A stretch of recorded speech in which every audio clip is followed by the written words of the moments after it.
Halo, assalamualaikum semuanya. Pada kali ini kita membahas tentang pencemaran air sungai. Langsung disimak video berikut ini ya. Pencemaran air adalah peristiwa masuknya atau dimasukkannya zat atau komponen lain ke dalam perairan, yang dimana pencemaran merupakan salah satu masalah yang memerlukan evaluasi atau revisi dari kebijakan sumber daya air. Kami dari kelompok 1 akan menjelaskan dampak pencemaran dari lingkungan yang tercemar pada sungai. Nah, di sini sendiri dijelaskan bahwasanya setiap lingkungan itu tidak boleh membuang sampah sembarangan. Contohnya seperti ini, bahwasanya membuang sampah sembarangan itu bukan tempat untuk membuang sampah. Nah, jadi kita dilarang untuk membuat sampah sembarangan di sungai. Nah, kita akan melihat bagaimana sampah yang tercemar pada sungai tersebut.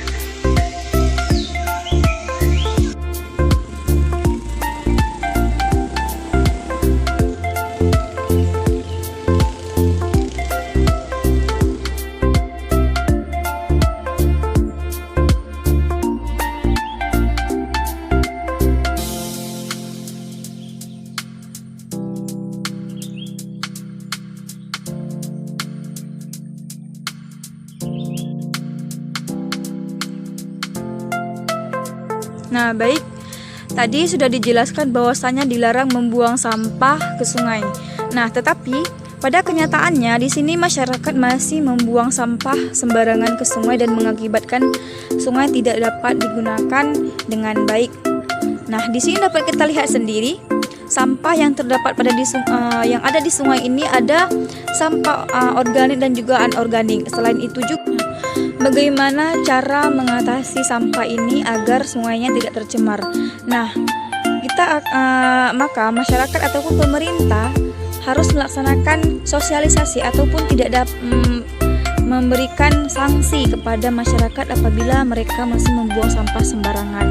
Nah, pemerintah harus melakukan kebijakan yang baik sehingga masyarakat tidak membuangnya ke sungai lagi.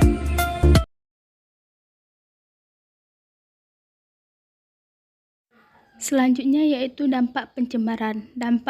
Pencemaran berdampak pada lingkungan, terjadinya banjir akibat penumpukan sampah, dan juga timbulnya berbagai penyakit dari mikroba patogen yang berkembang di air sungai.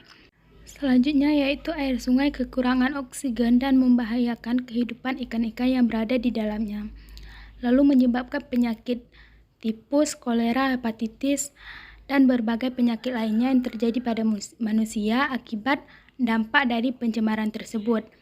Dampak sampah ini juga akan mengakibatkan bau busuk pada lingkungan dan juga akan berpengaruh kepada lingkungan sekitar. Penyakit ini diakibatkan oleh kita menggunakan air tersebut dan juga meminum air tersebut yang dapat merusak organ-organ pada kita dan juga menyebabkan penyakit pada tubuh kita. Bukan hanya pada manusia, itu juga berdampak pada biota-biota yang hidup di air. Selanjutnya yaitu cara penanggulangannya. Yang pertama, menggunakan bahan-bahan yang ramah lingkungan untuk menghindari pencemaran tersebut.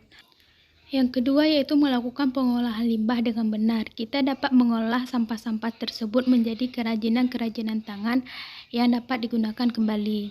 Yang ketiga, menjauhkan sumber polutan dari sumber air, yang dimana kita dapat menjauhkan sampah-sampah tersebut dari sekitaran perairan tersebut atau di daerah sekitar sungai. Kita dapat membuangnya jauh dari tempat tersebut. Yang keempat, tidak mendirikan kawasan industri di dekat sumber air.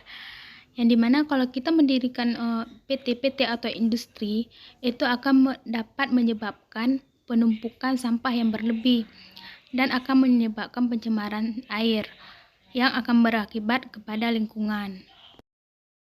Selanjutnya, kita juga dapat menggunakan pamflet ataupun spanduk untuk mengingatkan masyarakat ataupun orang yang sekitar sungai tersebut agar tidak dapat membuang sampah di sekitaran sungai.